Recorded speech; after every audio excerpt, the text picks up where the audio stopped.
Hola, ¿qué tal? Muy buenas tardes. Mi nombre es David Joaquín Delgado Hernández y bueno, estamos en esta serie de videos en los cuales el maestro en ingeniería Héctor Soto Rodríguez, especialista en estructuras de acero, nos comparte sus puntos de vista acerca de las conclusiones que pudieron motivar la falla de la línea 12 del metro. Los dejo con esta segunda parte, invitándolos a que si no lo han hecho, vean la primera y la tercera parte. Son 3 videos en total. Muchas gracias y disfruten la conferencia. Vamos con los puntos medulares. Tipo de suelo, pues depende de la estación donde nos encontremos. Lo mismo la resistencia. Debemos de tomar en cuenta los hundimientos diferenciales y el agrietamiento en la zona de colapso. El tipo de cimentación, si me comentaba el ingeniero Hernández Deza que era una cimentación combinada y que estaba constituida por un cajón de concreto reforzado, parcialmente compensado, y que este cajón se desplantaba más o menos a una profundidad de 6,50 metros con respecto al nivel del terreno natural, y se completaba la cimentación con un conjunto de pilotes de fricción, justamente para reducir los posibles asentamientos regionales. De acuerdo con algunas consultas con colegas y especialistas de la Ciudad de México, me comentaron que la cimentación no fue una causa determinante del colapso, ya que en el caso particular del tramo, del segmento que estamos hablando, no se detectaron fuertes hundimientos o hundimientos importantes en esa parte. Bueno, la evaluación de las cargas, pues es, según el capítulo número 4 y 5 del Reglamento de Construcciones de la Ciudad de México, y las cargas que se deben tomar en cuenta en el análisis, en el diseño estructural. Cargas muertas, pues es el peso propio de las tabletas prefabricadas de concreto, las instalaciones, el peso del balasto. También me comentaba el ingeniero Hernández Deza, de GESA, que este material se trajo de la delegación de Tlalpan de Parres, que es la salida a Cuernavaca, y que es un material muy denso que se usa para dar la sobreelevación en las curvas, en las etapas donde el metro es subterráneo.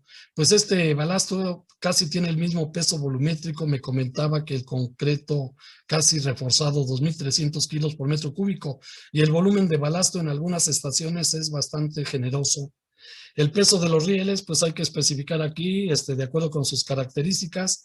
El peso de los vagones, también hay que revisar la ficha técnica, si es Alstom o cualquier otro proveedor, F10 EAF. Y el peso de los durmientes, si son de madera, de concreto, de otro material, pues también considerarlos en la carga muerta. En cuanto a la carga viva, pues tenemos el peso de los pasajeros. De acuerdo con las fichas técnicas, se supone que tenemos 1,471 pasajeros en estos vagones. En las cargas móviles hay que tomar en cuenta el factor de impacto. Las acciones accidentales, pues sabemos que el sismo es la condición principal que rige el diseño de estas estructuras elevadas pesadas, no así el viento, aunque el viento lo podemos también revisar de acuerdo con el capítulo 7 del Reglamento de Construcciones de 2004. Pero como saben ustedes, la acción sísmica es importante dependiendo de la masa en una estructura. Si tenemos estructuras ligeras como las naves industriales, seguramente el viento será la condición que rija el diseño de la estructura, pero en el caso de estructuras pesadas como las que estamos comentando, pues la acción sísmica sería la más importante. Por eso decimos aquí que los efectos del viento no son críticos. Y aquí no sabemos si hubo el incendio del que comentaba, no tenemos evidencia. Por lo tanto, aún así debemos de tomar en cuenta acciones por cambios de temperatura, porque en los cabezales se prevén holguras suficientes justamente para tener absorber todos los esfuerzos que se puedan presentar, y por esa razón debemos tomar en cuenta también los efectos de la temperatura. La fatiga, como saben ustedes, tiene que ver con el número de ciclos de carga, de tensión, de acuerdo con la amplitud, la acumulación de ciclos de carga de servicio en tensión y de acuerdo con la configuración o el tipo de la junta soldada a tope.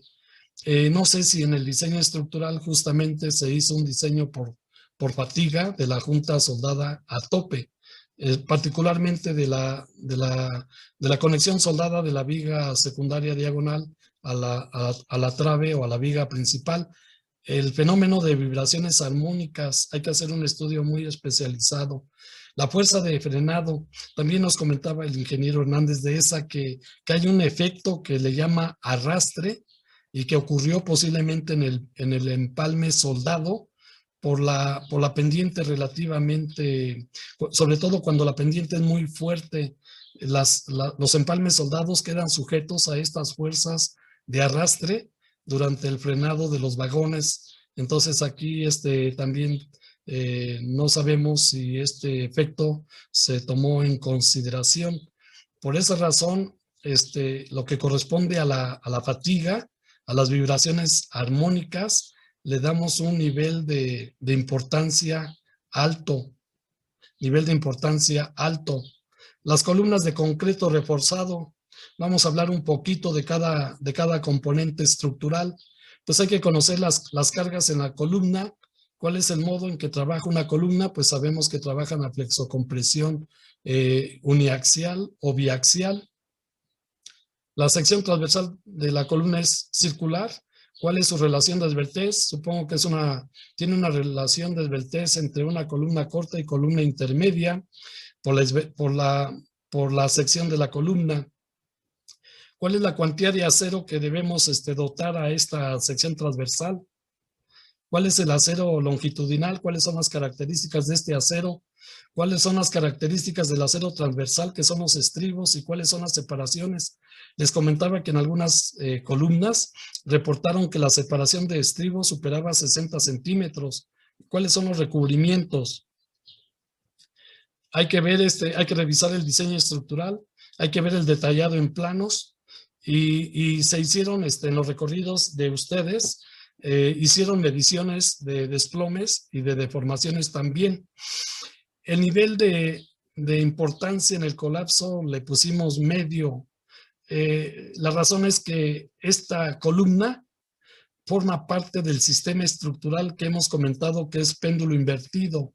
Puede ser de medio a bajo, ya que tiene una participación importante en el sistema estructural, que es a base de péndulo invertido. En cuanto a los cabezales de concreto reforzado, les comentaba que para absorber los movimientos que se presentan, que son diferenciales y que pueden ser excesivos, se pueden evitar dejando holguras importantes en estos elementos de concreto reforzado que se llaman cabezales. Habría que revisar si se previeron estas holguras. Nos interesan las dimensiones generales, cuáles son las cargas que actúan en estos cabezales, cuál es el modo de trabajo. ¿Hubo desplazamiento de los cabezales? Es una pregunta que dejamos un poquito pendiente de respuesta. ¿Cuál es el acero de refuerzo principal? ¿Cuáles son los recubrimientos que se dejaron? Tenemos que revisar el detallado de los cabezales en los planos de ingeniería básica. El diseño de los cabezales, ¿con qué normas se efectuó? AASHTO, ACI 318, o se usaron las normas de la Ciudad de México 2020 de estructuras de concreto. Lo que sí sabemos es que hay problemas detectados, reportaron humedad y agrietamiento del concreto. En varias fotos que me compartió nuestro amigo Arturo Hernández Figueroa e Isaac Asensio, observamos que había fuerte humedad y también había agrietamientos. El nivel de importancia pudiera ser medio. Losa prefabricada de concreto, que son los sistemas de piso.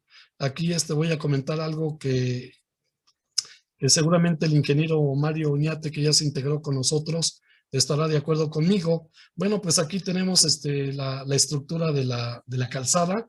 Aquí tenemos 3 vigas de acero. Los conectores que se usan normalmente son pernos tipo Nelson, colocados en 2 hileras.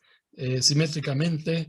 En algunos casos, algunas normas permiten que se usen retazos de canales. En otros casos pueden usar retazos de ángulos. Aquí tenemos la losa, que es un sistema de piso. Aquí está más o menos una imagen en SketchUp de esta misma estructura para apreciarla un poquito mejor. Y bueno, aquí están las losas prefabricadas de concreto a la izquierda. Como sabemos, pues esto es básico. La función principal de la losa en esta estructura elevada, pues era garantizar su trabajo estructural y cómo debió comportarse como un diafragma resistente y rígido en su plano.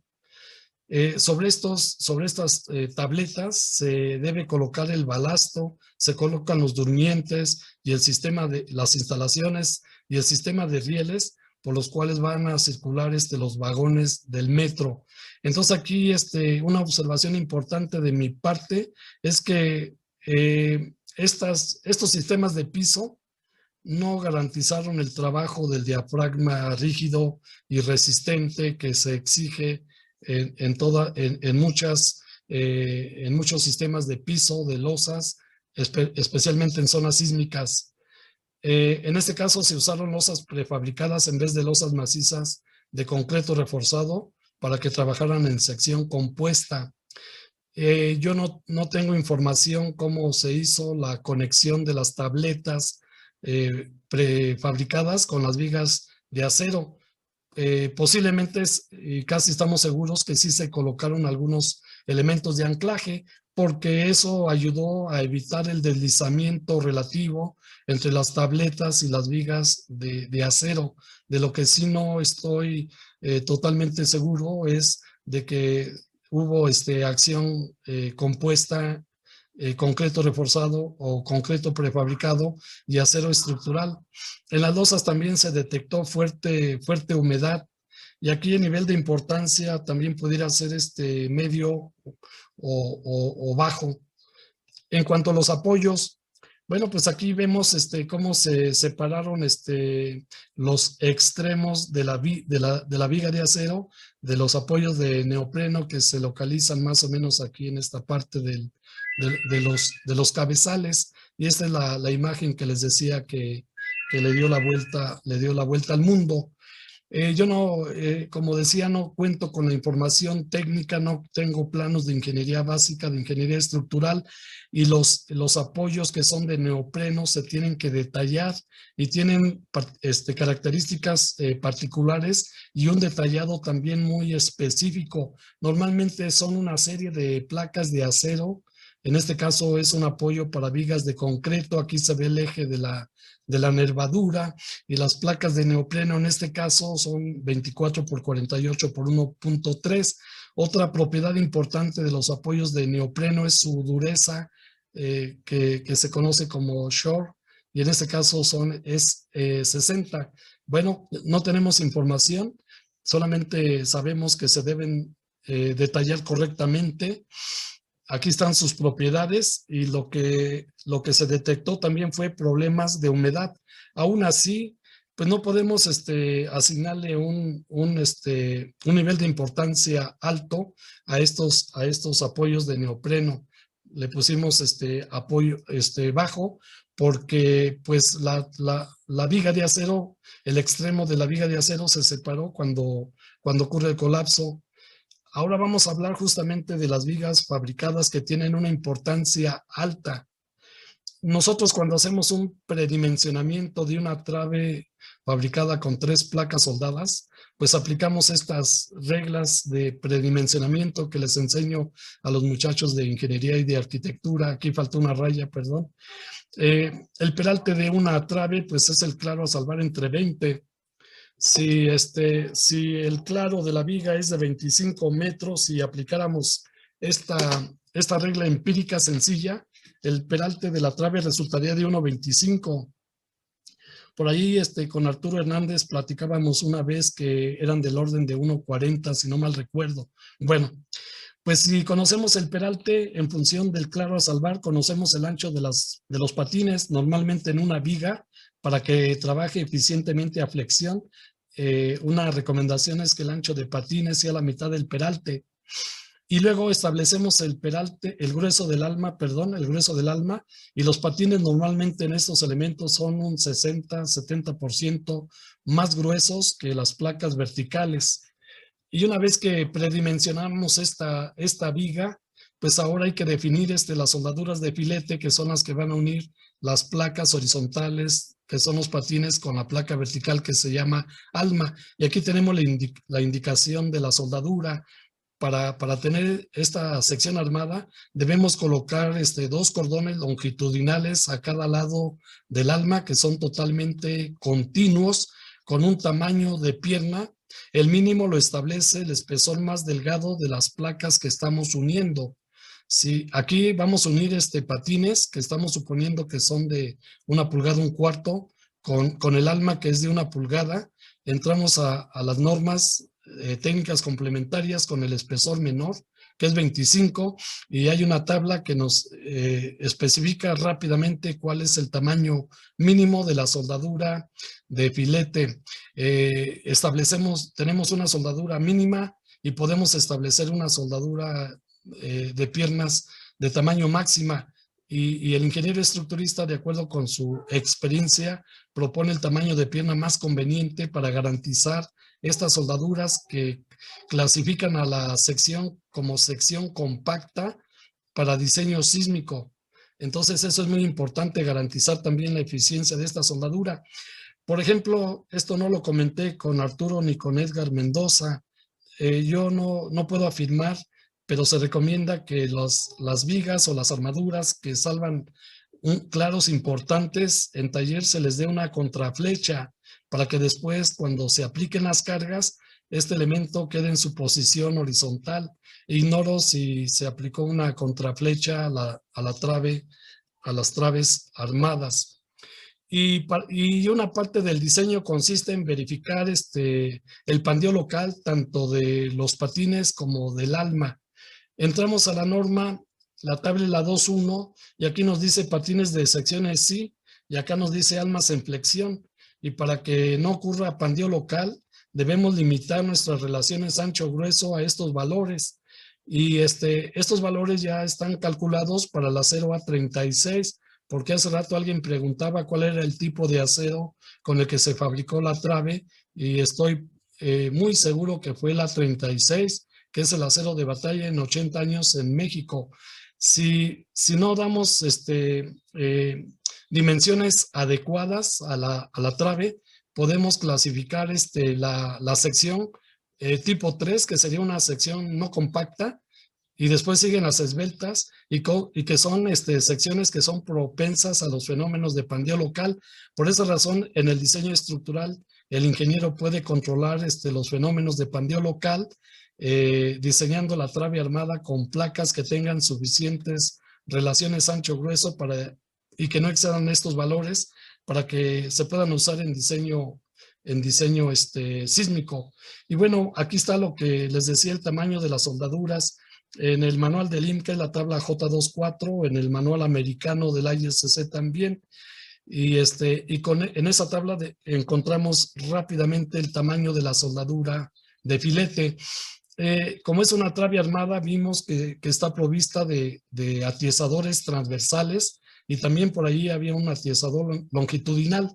Pues tenemos que diseñar de acuerdo con el capítulo correspondiente para cumplir con todos estos requisitos: las separaciones de los atiezadores, el peralte, el espesor de los mismos, si tenemos que colocar atiezadores de apoyo, y cuál es la separación de los atiezadores transversales intermedios. Bueno, pues esto ya aparece en las normas mexicanas, porque también ahí se comprende el diseño de traves armadas hechas con 3 placas soldadas. En este caso, la viga del viaducto tiene su alma rigidizada por atiezadores transversales colocados a ambos lados, y por un atiezador longitudinal también.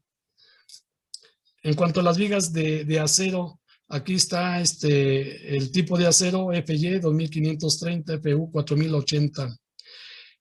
Aquí hago una observación. En teoría, las vigas trabajaron en sección compuesta, No obstante, el sistema de piso no funcionó correctamente como diafragma rígido y resistente, considerando que se colocaron conectores de cortante en los patines a compresión o los patines superiores de las traves armadas. ¿Y cuáles son las acciones o las solicitaciones en la viga?